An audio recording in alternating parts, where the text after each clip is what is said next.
It was only when the rest of the world finally stopped fighting that Ireland waged its own war. The 30th of September, 1946. Nearly 70 years ago, but I can remember that day better than the one I had yesterday. It was before the chimney stacks sprung up on the coast, before the shopping centres and the fancy coffees, when we were yet to make all of our money and yet to blow it all. They called it a friendly, but none of us ever saw it that way.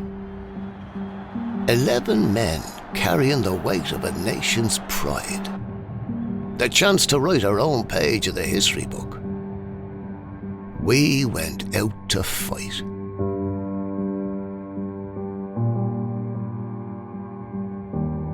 There were more bikes than cars then, the petrol still on ration. But they came any way they could, many be foot from every crevice of the city. They rose up like foot soldiers, marching through O'Connell Street, saluting Nelson as they passed, and no one nod to the Fortin Admiral that our day had come. The Irish were ready for battle, and the English were waiting in Dalymount.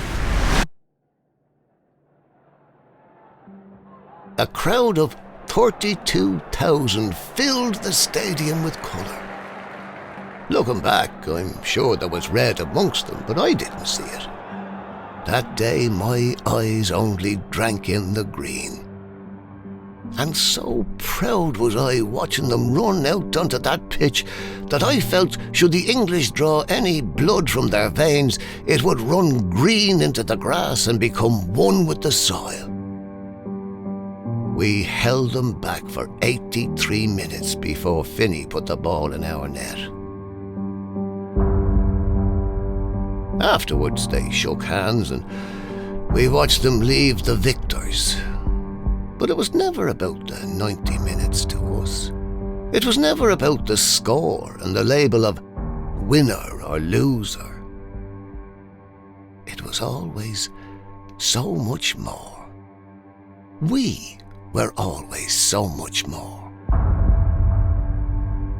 There has been one constant in my life. A sort of marker, I suppose. 16 milestones of an otherwise ordinary existence. I never did get to face them on the battleground. My place was in the terraces, as a supporter. But I played each tackle, suffered each fall and scored each goal alongside them. I was their 12th man.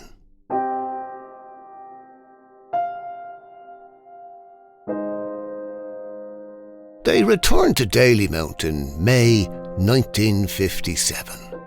But there was something else at stake this time. The chance to take the Green Army to the World Cup in Sweden. Our boys soared as if the vibration from the near 50,000 strong crowd was shaking the sod underfoot. There were moments when, from my seat, I could have sworn some of them had mastered the art of flight. We never did make it to Sweden, despite Ringstead matching Ateo's goal in a final draw.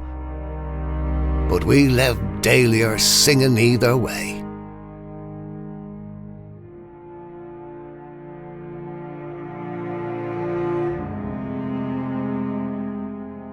It was a more seasoned and determined side that came back 7 years later, the two Bobbies in the full of their form. Perhaps we all knew it from as soon as the referee blew that first whistle. The English had us beat.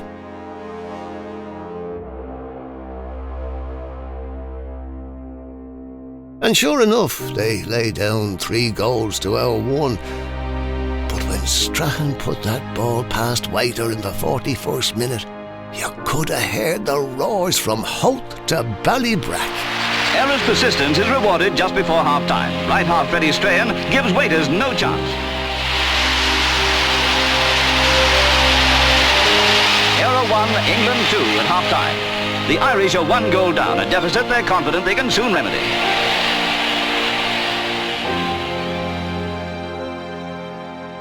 To a man of maths, we might have been a statistical disappointment of 2 wins, 5 losses and 9 draws.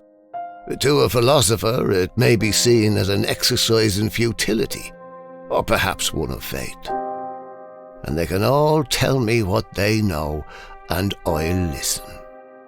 But they can't tell me how it felt on those days in Dalymount when the band played the Soldier's Song, or how the late summer air hung heavy with hope and the smell of sheer Irish will.